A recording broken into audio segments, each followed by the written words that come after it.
let's move on to some Premier League over the weekend. It's over, folks. It's over. Arsenal are done forever. Always the bridesmaid, never the bride. Well, everyone on our front line is is injured. And hey, you would think that you would have like a sporting director and coach. Well, if only there was a window in the middle of the season during that time in which it happened where it allowed you to go ahead and bring in some, additional folks. Should we start with Liverpool City? Sure, and get that. It was City Liverpool, right? This reminds me of last season, hoping Tottenham would beat City.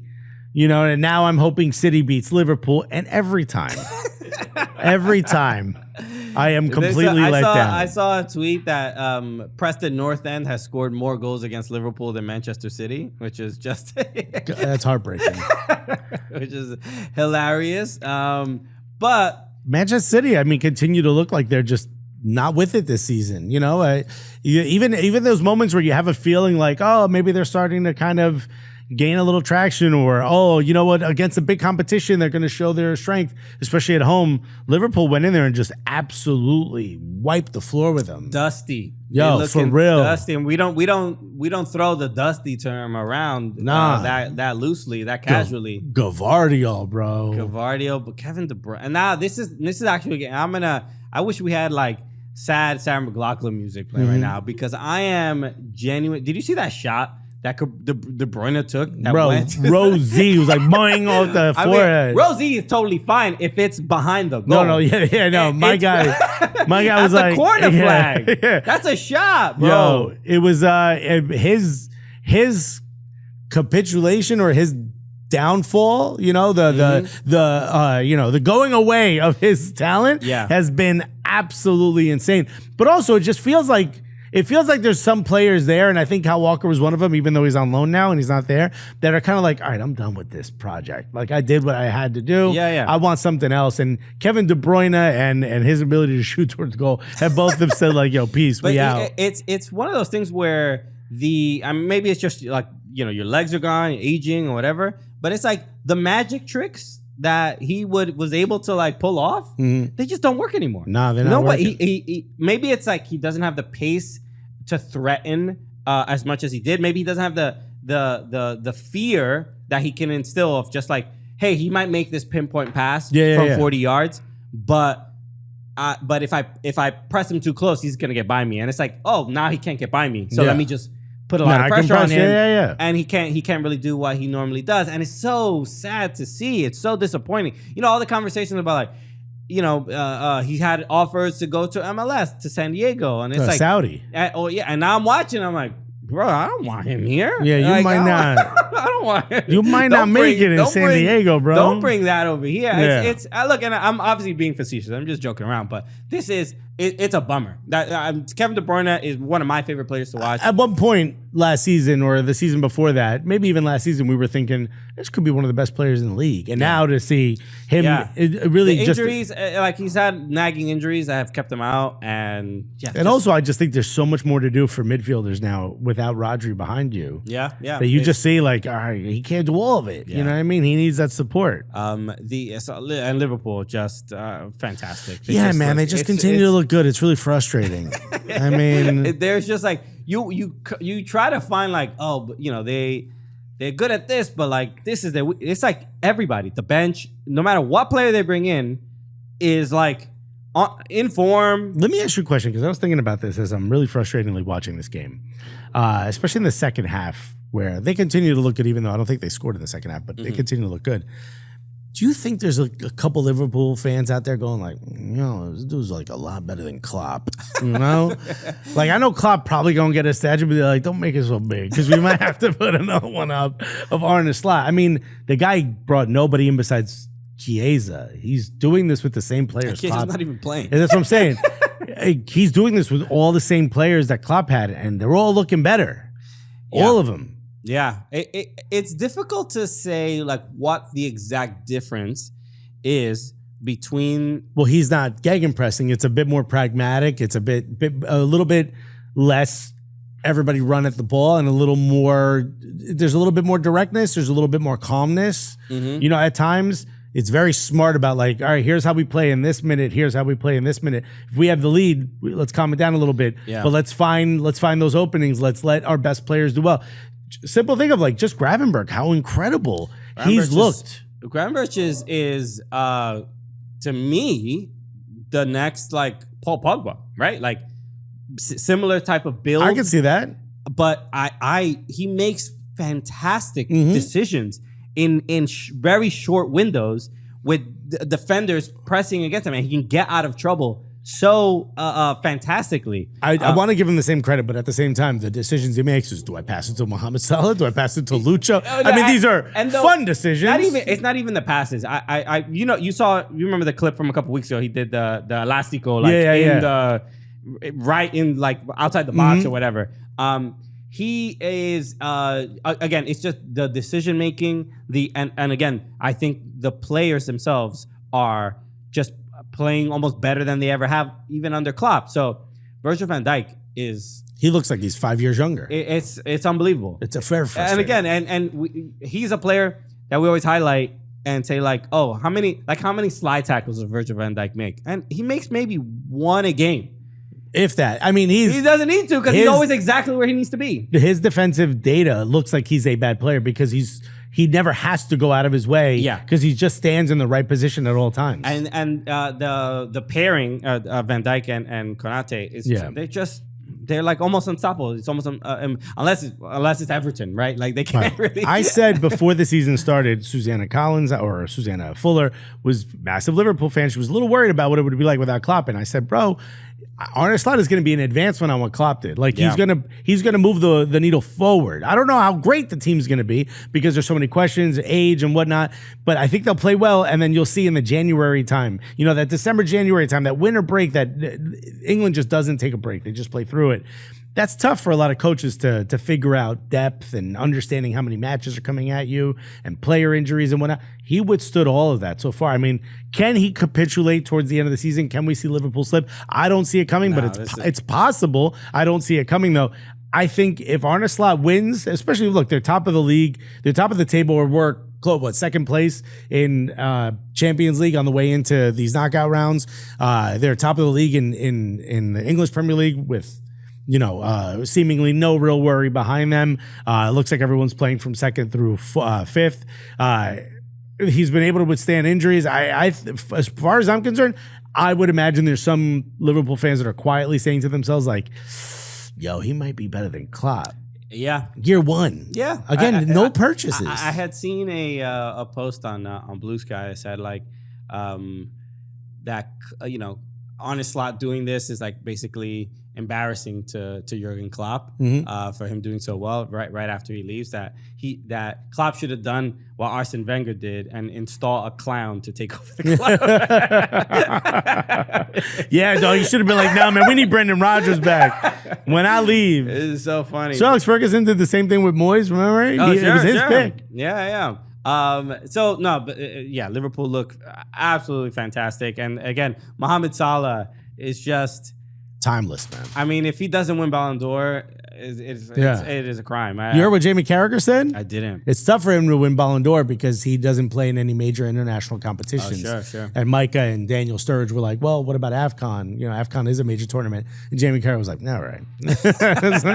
He's getting a little heat for that. But I think, I don't understand when you play this well and you sort of mean this much to the sport, the way you play internationally, it shouldn't be held against, Erling Haaland that Norway can't qualify for stuff in the future. Yeah. There will be opportunities for him to win Ballon d'Or, and there may be times where he deserves it, and the international form may or may not come into play. I don't think it should be graded against you unless you play really badly with your national team, I should say. Right. Where I think like Vinny in the past has just not played well with Brazil. And sometimes you're like, all right, I can count that against you. But if the team itself isn't built to withstand, qualifying, that's not your fault. Sure, that's fair. But it's just, World Cups are very entertaining, and so, a lot of people care about them. It is. Yeah. I just want to say the league's over. Congratulations, Liverpool, Arsenal. I hope you figure it out. My theory. Damn, bro, ready? Theory. This is my theory, and I've said this before. I'll say it again. I think Arsenal take a very pragmatic approach to transfer windows. And I think part of me believes, especially with Adu being out, that they looked at it and said, you know what? I don't think the strikers that are available that we can afford, even with PSR rules, that we can bring in will actually win us the league. So we're going to hold back and see if we have enough with the academy kids and Mikel Marino and anyone else. And we're not going to purchase anyone in the winter. And that will allow us more flexibility in the summer. Now that's me pushing the ball forward. Yeah. So now y'all got to do something in the summer. Yeah, I mean, the game Arsenal-West Ham was... frustrating as hell. Frustrating. The red card to Miles Lewis-Kelly. I mean, it's... I mean, you can't get it. Was I surprised at the red? Maybe a little bit. I think it could have gone either way, to be honest. Yeah, it was a stupid foul. Like the first red card a few weeks ago, I'm like, come on, that's soft. That didn't deserve it. It was a bad one. Now this one, I'm like, all right. Yeah, but it's also... it's your fault to get in that situation. It's also... he lost the ball, right? Yeah. That was the issue. But it's understandable, Brett. But the fact that even against a West Ham, I'm like, even down a man, I'm like, they're gonna score. Yeah. They're gonna score one. Yeah. And they just couldn't. And even before the red card, I was a little bit surprised at the lack of. To me, this is, especially with the injuries, this seems to be, in my opinion, Arsenal's biggest problem. They have lost any real sort of transition threat. They can't most of the game, if teams are just gonna kind of bunker down, they're just passing around outside the box. I mean, it's just trying like to break this puzzle, a horseshoe over and over and over again. And they've lost any real counterattack or just moments where they can really threaten. And they don't look. Trossard is a great player, but he doesn't have the pace for a counter. Mikel Marino doesn't have the pace for a counter. Nwaneri. Raheem Sterling, if he was playing up to Raheem Sterling's level, would be that guy, but he's clearly not it anymore. And that's kind of the big issue. It's just almost like athletically, they're sort of missing any real teeth. And again, I think this goes back to, for me, it's Martinelli's been the main issue, right? His ability to break that back line, to be that speed threat down on that left, has opened up everything for Odegaard. It's opened up everything for Saka. Now they're doubling Saka. Well, on the other side, if you had a guy who was real fast, you wouldn't be able to double Saka. You'd have to keep a little bit closer. So those types of things, like Martinelli's inability to be that threat on the left and constant threat on the left, has caused sort of the same way Rodri being out for City has caused everyone to sort of be able to sort of get closer to their other players. I think the same thing happened for Arsenal. And now you're seeing they're listless. They're not able to get to the other half of the pitch quickly. Yeah. And then other teams can set up this 5 at the back, 4 in front of them. Too many injuries. Yeah. It just caught up. And this feels like the game that it caught up to them. Now the lead is 11 points. It's done. And also this, unless there's a complete collapse from Liverpool, which I don't see happening. For me, I think the spotlight is now on Mikel Arteta, right? You've gotten your 5 years. You had a 5-year plan. I think you've done a wonderful job of getting rid of front office staff that didn't care about the club, getting rid of players that were dead weight. You've put the club in a position to be healthy for the long term, right? You've put the club in a position to be much more successful moving forward. Are you the guy to win that trophy? Are you the guy to push them over that line? For 2 seasons you weren't, and now for a 3rd season you finish in potentially 2nd place. If sort of it plays out the way we expect it to, I think there's going to be a lot of questions as to whether you're that guy to carry it forward. Maybe someone else needs to come in, and maybe you were the right guy to sort of put the team back in this position, or the club back in the position where they're healthy and successful moving forward. But on the pitch, are you the guy to win them that trophy? Seemingly, maybe you're not. And that's fine. It's a bummer to get so close and just always be outdone by either City or Liverpool. But if the club is smart, they're starting to think of, all right, just in case Mikel's not that guy, who's our backup plan? I say the backup plan is get Alexander Isak to your club, offer him whatever you can. I mean, that's going to cost $130 million or pounds. All right.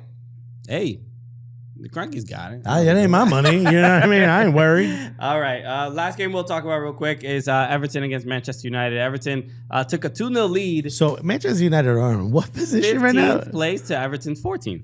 Look at that. Hey. Everything's on the up. David Moyes, bro, beating his old team.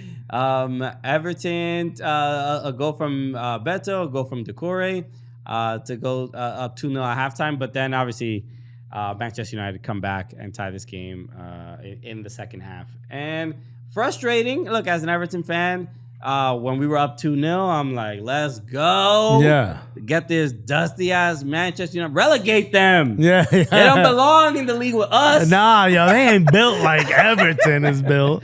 Okay, and we were just looking at the photo of the celebration. A little bit of showing maybe a little bit of support for Marcus Rashford here. Little Marcus Rashford. Decore, You shouldn't have done my man's like this. So that was dope to see. But this also was halftime. This was halftime. This is they don't award you 3 points for getting the lead. You sure they were like, we got 1.5 points in our bag. So a bummer, and look, a dumb foul leads to a set piece, and then Bruno Fernandes, off the free kick scores.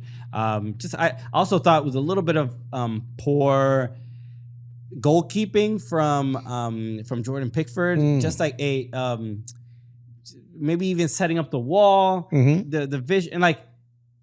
It would have been a tough ball to get over and under because it was relatively close. Right. But he's like rooted to the spot. Yeah. And it goes right by him to the far post. And it's like he cheats. He starts going. Right. That's the thing is like he to the cheats. near So you're like, post. bruh. And it's like, all right. I mean, Is that because his arms aren't so long? He feels like he has to. are we doing the T-Reg? Are you the T-Reg? Are you thinking about it? You know what I mean? And it was a frustrating thing to see. I'm like, look, I'm not a goalkeeper. I'm not an expert, but I do know like it's hard. It's you protect the easier shot. Right.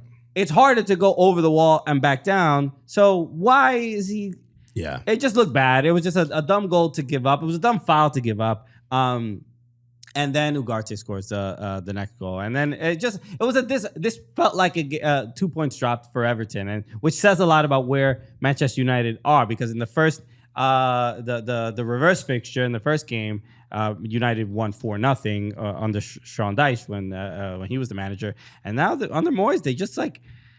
It's hard to exactly explain, but there is a. So I mean, Everton's now going into a new stadium. I know they're already playing some matches. Yeah. I saw some guy stole food. Did you see that video? I did see that. He asked the guy he's like, "Oh, you guys forgot my cup of coffee. You went to go get it. And you took off with the food." So I saw another guy sneak in. Oh yeah, the guy did a vlog of he snuck into. Was during a match? Oh no, sorry, he snuck into Goodison Park during the Liverpool game. Oh really? He went in like towards the end of the game because. The equalizer happened, and so people ran back in. He was like, before it closes, right? Go get your thrills. But you want David Moyes to be the manager when the new stadium, when Everton, the senior team, finally plays their first match in August. Yeah, he's earned that, and I believe the contract he has is I think for like 2 or 3 years. But more than anything, there's obviously it's the same players, but what's happening is they're playing with a level of confidence. It's not even just confidence. They're tactically being. You can tell the players are being told something different than what they were told. Yeah, they're not scared to go forward. They're not scared to go forward. Yeah. They're taking more chances. They're taking more risks. They're trusting each other much more often. When you can just clearly see Sean Dyche was like, lock it down. Don't give up goals. Yeah, your defensive responsibilities were paramount, and then everything else comes second. Exactly. And Moyes is not that. Yeah. And so that's just great to see because I think it's unlocked a lot. By the way, Moyes is so defensive and so pragmatic that West Ham fans were like, this is boring, we want him out. That's how boring and pragmatic Sean Dyche is that you're like, what a revelation. The 68-year-old man. This man is revolutionizing the sport. Well, it's our own Pep. Look at this. Look at these ideas. Yeah, Pep Moiseola, bro. So I think it just says a lot about where both the teams are currently. But Manchester United, for them to scrape by to get this second to get a draw. Yeah. And there was also controversy. Did you see the Ashley Young? Yeah. Penalty. It was awarded as a penalty. And then they got called back. VAR after said no. I don't think this is a penalty. This is, and I'm not even gonna get like tight about this because it's frustrating. But the fact that Everton were up 2-0. Some fans were saying that United bought the league and that the league wants United not to get relegated. Maybe. I don't know about that. It's crazy. I mean, but that just goes to show the conspiracies around this call. The call in itself, and I had seen all the Flex. Mm-hmm. Flex United. Go. It's follow United, him if you don't. United View. That's United View. He did his little post game. Don't show me slow mo. Blah blah blah. It was soft con. Ashley Young, that's a former Manchester United player. Let's be a little kinder. Yeah, right? yeah, Do you yeah. think did Ashley Young dive? Yes, I think he did dive. Not only that, did he make a full meal out of it? He did make a meal out of it. Yeah. Was he fouled? Yes, he was fouled. Right. De Ligt is pulling on his shirt. He gets, I think, 1 or 2 pulls. Maguire also handsy. So it's called a penalty. Did the dive completely annul the fact that his shirt was pulled? No, it did not. I mean, he's chasing after the ball. Is he going to get it? I do not know. There's a good likelihood he's not going to get it. So why pull his shirt? You pulled the shirt. It's called a penalty. Was there a clear and obvious error? He did make a meal of it. I 100% agree. Yeah. But was there a clear and obvious error that he was 100% not fouled and that was not a penalty? Didn't look like it. Didn't look like it at all. So I can't understand. And this is the re-refereeing of, and this is why especially Premier League fans are like, yeah, VAR, we don't love VAR, but definitely the game should not be re-refereed. Right. I cannot be an assistant referee, look at that playback and say there was no foul. You right, without a shadow of a doubt. You should not have called that penalty. Yeah. You see the pull of the shirt. Did it have the pull of the shirt did not cause the fall that Ashley Young had. But the other side is, if it doesn't get called, does it go to VAR and get called a penalty? Sure. I don't know. No, I don't know. I don't think it does. So the fact that it got overturned, I think, is what is annoying people. It is, yeah. That is not. And when most of the time the refs don't even go to the screen in the Premier League, they're like VAR. Yeah, they know. You know what? Bring the screen to me. I gotta be honest. I don't want to walk over there.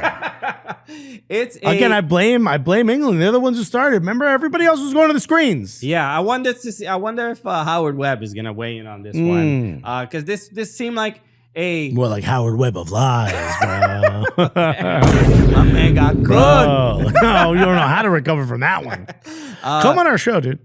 Yeah, so that's kind of my main thought. I'm like, why VAR shouldn't have gotten involved in that. I didn't think there was a clear and obvious error, even though I can agree. Ashley Young, I mean, yeah, he made the SAG Awards yesterday. I mean, he should have been awarded. Damn, awarded something. So yeah, so we'll just leave it at that. Let me know what you think. Was it a penalty or was it not? Yeah. So I imagine Manchester United fans are gonna not agree with me. All right. I just thought of a joke that's really stupid. You said SAG Awards. I said, yo, you know who won? Your mom's boobs, dude. Not you, director. The camera. Okay, thanks for clarifying. I'm like, your mom's a lovely human being. What did Lucia have to do with this? You didn't do anything wrong. I just wanted to say that, and I was like, whatever. The audience saw me smile, so I wanted to at least tell them why I was smiling to myself. Thank you. All right. I mean, look, that's why you're on this show. You know what? Let's not bring this to a screeching halt for a terrible award. All right. No joke.